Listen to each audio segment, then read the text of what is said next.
Bonjour ou bonsoir.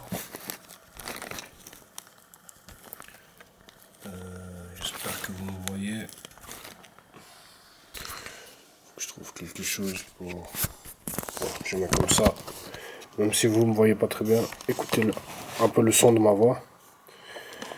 Nous allons lire la parole de Dieu. Nous commençons par Psaume chapitre 23, comme d'habitude. Je lis pour la gloire de Dieu. L'Éternel est mon berger, je ne manquerai de rien. Il me fait prendre du repos dans des pâturages bien verts. Il me dirige près d'une eau paisible. Il me redonne des forces. Il me conduit dans les sentiers de la justice à cause de son nom. Même quand je marche dans la sombre vallée de la mort, je ne redoute aucun mal, car tu es avec moi. Ta conduite et ton appui, voilà ce qui me réconforte. Tu dresses une table devant moi, en face de mes adversaires. Tu verses de l'huile sur ma tête et tu fais déborder ma coupe. Oui, le bonheur et la grâce m'accompagneront. Oui, le bonheur et la grâce, Jésus, m'accompagneront tous les jours de ma vie. Et je reviendrai dans la maison de l'Éternel jusqu'à la fin de mes jours. Amen. Je relis le psaume 23, les versets 1 à 3, pour la gloire de Dieu. L'Éternel est mon berger. Je ne manquerai de rien. Il me fait prendre du repos dans les pâturages bien verts. Il me dirige près d'une eau paisible. Il me redonne des forces. Il me conduit dans les sentiers de la justice à cause de son nom. Amen. L'Éternel est mon berger. L'Éternel est mon berger. L'Éternel est notre berger. Je ne manquerai de rien. Amen. Lisons Psaume 91. C'est le soir. Et pour la protection nocturne, je vous recommande le psaume 91, qui est un psaume de protection. Le titre d'ailleurs, je cite, la protection pleinement suffisante de Dieu. Alors, je lis pour la gloire de Dieu. Celui qui habite sous l'abri du Très-Haut repose à l'ombre du Tout-Puissant. Celui qui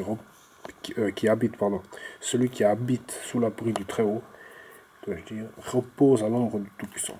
Je dis à l'Éternel, tu es mon refuge et ma forteresse, mon Dieu en qui je me confie. Oui, c'est lui qui te délivre du piège de l'oiseleur et de la peste dévastatrice, Jésus. Il te couvrira de ses ailes et tu trouveras, Jésus, un refuge sous son plumage. Sa fidélité est un bouclier et une cuirasse. Tu ne redouteras ni les terreurs de la nuit, ni la flèche qui vole durant le jour, ni la peste qui rôde dans les ténèbres, ni le fléau qui frappe en plein midi. Si 1000 tombent à côté de toi et 10 000 à ta droite, tu ne seras pas atteint. Ouvre seulement les yeux et tu verras la punition des méchants. Oui, tu es mon refuge éternel. Tu fais du Très-Haut ta retraite. Aucun mal ne t'arrivera, aucun fléau n'approchera de ta tente. Aucun fléau n'approchera de ta tente. Car il donnera ordre à ses anges de te garder dans toutes tes voies.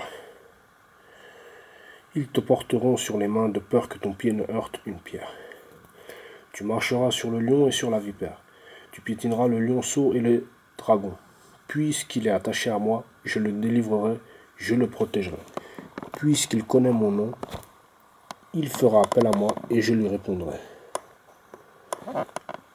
Il fera appel à moi et je lui répondrai. Je serai avec lui dans la détresse, je le délivrerai et je l'honorerai.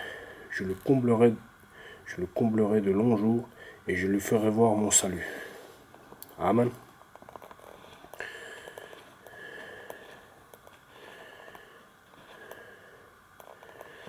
Je relis juste les versets 1 à 3, puis 8 à 12. 1 à 3 et 8 à 12. Je lis pour la gloire de Dieu. Psaume 91. Donc, le titre, je répète le titre, la protection pleinement suffisante de Dieu. Celui qui habite sous l'abri du Très-Haut repose à l'ombre du Tout-Puissant.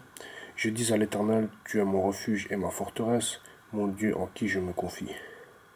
Oui, c'est lui qui te délivre du piège de l'oiseleur et de la peste, Jésus dévastatrice.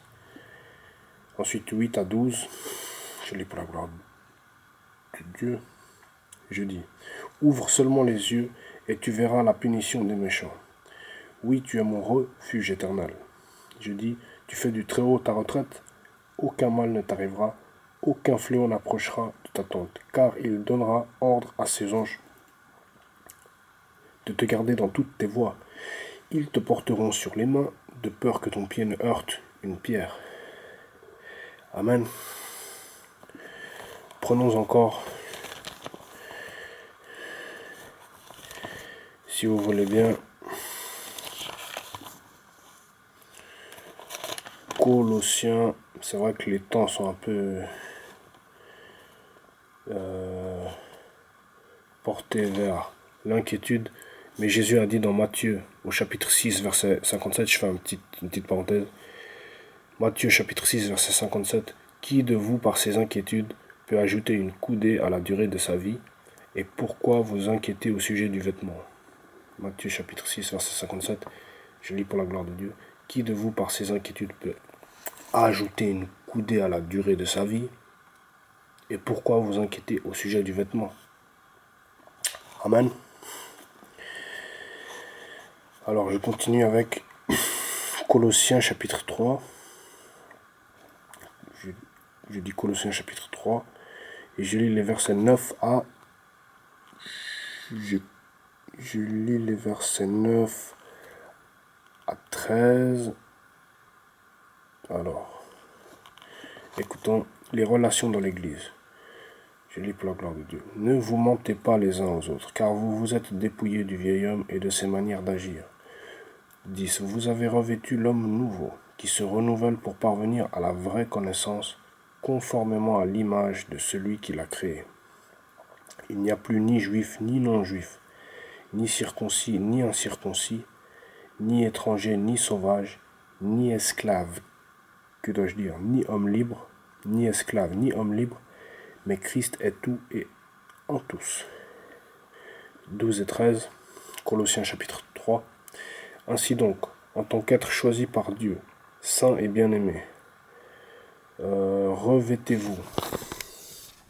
Ainsi, en tant qu'être choisi par Dieu, saint et bien-aimé, revêtez-vous de sentiments de compassion, de bonté, d'humilité, de douceur, de patience. Supportez-vous les uns les autres, et si l'un de vous a une raison de se plaindre d'un autre, Jésus, pardonnez-vous réciproquement, tout comme Christ vous a pardonné, Jésus, pardonnez-vous aussi. Tout comme Christ vous a pardonné, pardonnez-vous aussi. Amen. Ça, c'était Colossiens chapitre 3. Je relis les versets 11 à 13. Vous pouvez lire tout le chapitre, mais lisez Colossiens chapitre 3. C'est très édifiant. Donc je lis les versets 11 à 13 pour la gloire de Dieu. 10 à 13, pardon. Vous avez revêtu l'homme nouveau, qui se renouvelle pour parvenir à la vraie connaissance, conformément à l'image de celui qui l'a créé. Il n'y a plus ni juif ni non-juif, ni circoncis ni incirconcis, ni étranger ni sauvage, ni esclave ni homme libre, mais Christ est tout et en tous. Ainsi donc, en tant qu'être choisi par Dieu, saint et bien-aimé, revêtez-vous de sentiments de compassion, de bonté, d'humilité, de douceur, de patience. Supportez-vous les uns les autres. Et si l'un de vous a une raison de se plaindre d'un autre, pardonnez-vous réciproquement. Tout comme Christ vous a pardonné, pardonnez-vous aussi. Amen. Donc ça c'est Colossiens chapitre 3. Et nous revenons à La Bible nous dit, nous avons lu le psaume 91, Dieu nous protège. Si nous demeurons dans sa volonté, Dieu nous protège. Et la Bible nous dit d'avoir confiance en Dieu. Par exemple, psaume 27, verset 14. Espère en l'Éternel, fortifie-toi et que ton cœur s'affermisse. Espère en l'Éternel. Psaume 27, verset 14. Espère en l'Éternel, fortifie-toi et que ton cœur s'affermisse. Espère en l'Éternel. Amen. Lisons de nouveau le psaume 23. Je lis pour la gloire de Dieu. Et je dis, l'Éternel est mon berger, je ne manquerai de rien. Il me fait prendre du repos dans des pâturages bien verts. Il me dirige près d'une eau paisible. Il me redonne des forces. Il me conduit dans les sentiers de la justice à cause de son nom. Même quand je marche dans la sombre vallée de la mort, je ne redoute aucun mal car tu es avec moi. Ta conduite et ton appui, voilà ce qui me réconforte. Tu dresses une table devant moi en face de mes adversaires. Tu verses de l'huile sur ma tête et tu fais déborder ma coupe. Oui, le bonheur et la grâce m'accompagneront tous les jours de ma vie et je reviendrai dans la maison de l'Éternel jusqu'à la fin de mes jours. Amen. Donc,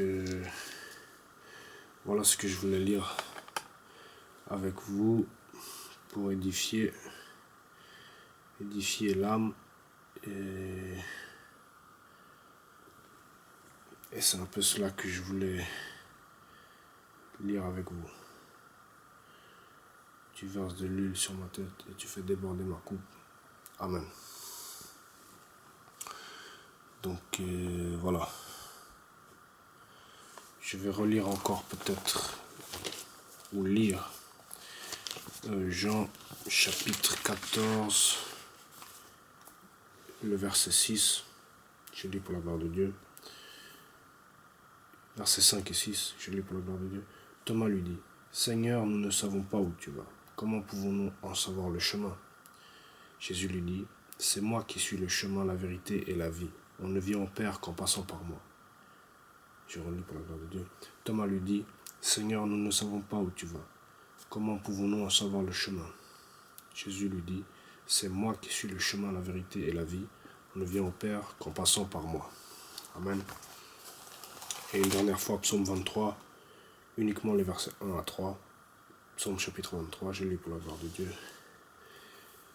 L'Éternel est mon berger, je ne manquerai de rien.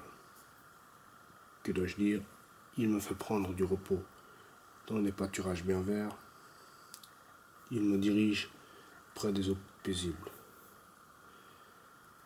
Il me redonne des forces, il me conduit dans les sentiers de la justice à cause de son nom. Donc voilà, pour dire que la protection de Dieu est suffisante.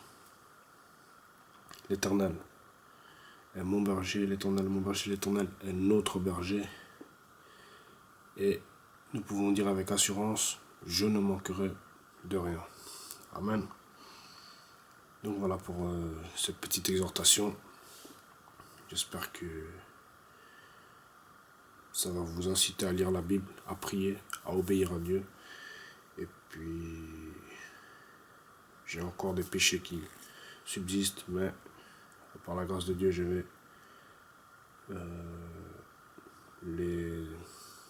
les vaincre. Et je vous dis à la prochaine. Demeurez avec Dieu. Ciao.